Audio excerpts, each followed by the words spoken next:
मेरा नाम अहमद है, लेकिन शहर में सब मुझे नूरानी हलवाई कहते थे। मेरी दुकान छोटे से कस्बे की सबसे पुरानी और मशहूर मिठाई की दुकान थी। मेरे बनाए गुलाब जामुन और जलेबी दूर दूर तक मशहूर थे। मेरी जिंदगी शहद की तरह मीठी थी। काम चलता था, घर परिवार खुश था और मुझे अपने हुनर पर नाज था। लेकिन फिर मेरी किस्मत ने पलटी मारी। हुआ यूं कि कस्बे के किनारे एक बहुत बड़ी चमचमाती कॉर्पोरेट मिठाई की चेन खुल गई।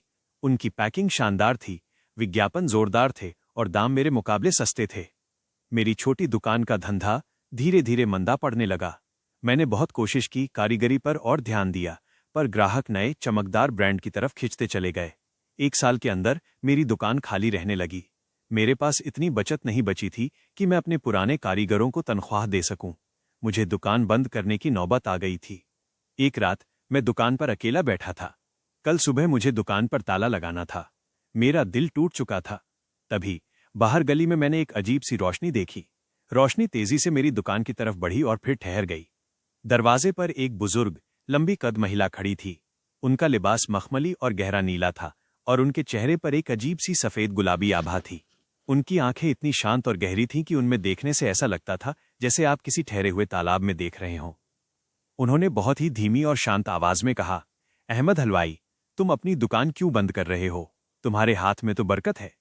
मैंने मायूसी से कहा, अब बरकत कहाँ अम्मा जी, ग्राहक नहीं आते, कल से ताला लग जाएगा। वो मुस्कुराईं। उनकी मुस्कुराहट बहुत पुरानी, सदियों पुरानी मालूम हुई। वो बोली, मैं तुम्हें एक नया धंधा दे सकती हूँ, एक ऐसा धंधा जिसमें कभी मंदी नहीं आएगी और तुम इतनी दौलत कमाओगे कि तुम्हें कभी हिसाब नहीं रखना पड़ेगा। मेरे दिल में एक उम्मीद जागी, पर डर भी लगा। मैंने पूछा, आपको कैसे पता कि मैं कौन हूं और मेरा हाल क्या है? उन्होंने बस अपनी आंखें झुका लीं और बोली, तुम्हें बस एक काम करना होगा। तुम्हें मेरे लिए खास मिठाई बनानी होगी। सिर्फ एक मिठाई, एक खास वक्त पर। और इसके लिए तुम्हें मेरी एक शर्त माननी होगी। मैंने बेचैनी से पूछा, कैसी मिठाई और कैसी शर्त? अंधेरी रसोई की मिठाई, the desert of the dark kitchen. बुजुर्ग महिला दुकान के अंदर आईं। जहां मेरी दुकान हमेशा रोशनी से भरी रहती थी, उनके आते ही एक ठंडक और अजीब सी उदासी छा गई। उन्होंने मेज पर रखे पुराने रजिस्टर पर अपनी अंगुली फेरते हुए कहा, तुम हर रात सिर्फ मेरे लिए शाही शीरमाल बनाओगे। ये मिठाई आम इंसानों के लिए नहीं होगी। तुम इसे सिर्फ आधी रात के बाद बनाओगे और इसे बनाने के लिए तुम मेरी तरफ से दिए गए अंधेरे का इस्तेमाल करोगे। मैंने हैरत से उन्हें देखा। अंधेरे का इस्तेमाल? मतलब? वो बोली, तुम मेरी ओर से दिए गए काजल, कोल से अपनी दुकान की सारी बत्तियां और खिड़कियां पोत दोगे। रात को यहां कोई रोशनी नहीं होगी। और ये मिठाई तुम बिल्कुल खामोशी में बनाओगे। तुम न तो कोई बात करोगे, न कोई गाना गुनगुनाओगे और न ही मशीन की आवाज के अलावा कोई शोर होगा। और मेरी शर्त सुनो। उन्होंने अपनी आवाज थोड़ी तेज की, तुम किसी भी इंसान को, यहां तक कि अपनी बीवी या बच्चों को भी, ये नहीं बताओगे कि तुम किसके लिए और क्यों काम करते हो। अगर तुमने ये राज खोला तो तुम्हारी बनाई हर मिठाई खून में बदल जाएगी और तुम्हारी बरकत हमेशा के लिए खत्म हो जाएगी। मैंने सोचा, ये कैसी शर्त है? लेकिन मेरी मजबूरी और दौलत का लालच मुझे खींच रहा था। मैंने डरते डरते पूछा, अगर मैंने शर्त मान ली तो मुझे क्या मिलेगा? उन्होंने एक मखमली थैली मेरे काउंटर पर रखी। थैली भारी थी। ये पहला एडवांस है। तुम्हें हर रात के बाद इसी तरह अशरफियां मिलेंगी। मैंने थैली खोली। अंदर पुरानी सोने की अशरफियां थीं, जो रोशनी में भी मध्यम सी चमक रही थीं। मैंने भारी मन से हाथ जोड़कर कहा, मैं शर्त मानता हूं। बुजुर्ग महिला शांत तरीके से चली गईं, जैसे वो हवा में विलीन हो गई हों। नूरानी हलवाई से साये का हलवाई, फ्रॉम नूरानी टू शैडो हलवाई। अगले दिन मैंने लोगों को कहा कि मैंने दुकान की मेंटेनेंस शुरू की है। मैंने उनके दिए गए काजल से सारी खिड़कियां और बल्ब पोत दिए। मेरी दुकान दिन में भी अंधेरी हो गई। जैसे ही रात के 12 बजे मैं दुकान में आता, सचमुच वहां अंधेरा ऐसा होता था कि मैं अपने हाथ भी नहीं देख सकता था। मैं सिर्फ एहसास से काम करता था। मशीन अपने आप चालू हो जाती थी। मेरी आंखें भले ही कुछ न देखती हों, लेकिन मेरे हाथ इतनी तेजी और सटीकता से काम करते थे जितना मैंने कभी रोशनी में नहीं किया था।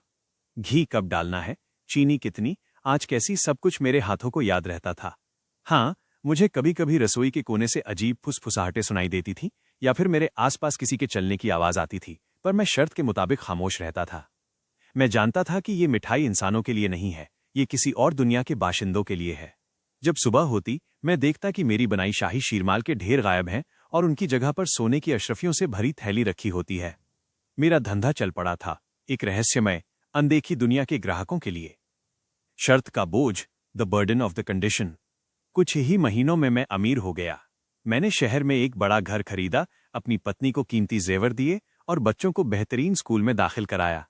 मेरे पड़ोसी और मेरी पुरानी मिठाई की दुकान के मालिक सब हैरान थे।